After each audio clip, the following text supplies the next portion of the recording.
இன்றைய சீரியல் ரமேஷ் என் ஆளு தனியா இருக்கா என்று சொல்லி மண்டபத்திற்கு வந்து ரம்யாவை சந்தித்து பேசி அவளை கடுப்பாக்குகிறான்.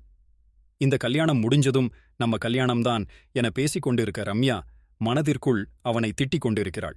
மறுபக்கம் தீபா சவால் விட்டபடி கார்த்திக் தனது மனதில் இருக்கும் காதலை சொல்ல வைக்க முயற்சி செய்கிறாள். மைதிலி கார்த்திக்கை கட்டிப்பிடி என்று சொல்ல தீபாவும் அவனை கட்டிப்பிடிக்க செல்ல கார்த்திக் விலகி சென்றுவிட இந்த முயற்சி தோல்வி அடைகிறது.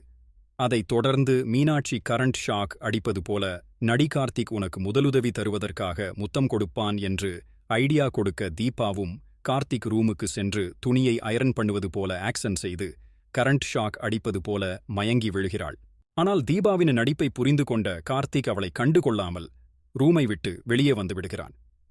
வெளியே வந்தும் தீபா மயங்கி கிடப்பது போலவே நடிக்க கார்த்திக் தண்ணீர் அடித்து சென்று தவித்து அவளை எழுப்பி உங்களோட பிளான் எனக்கு புரிஞ்சு போச்சு என்று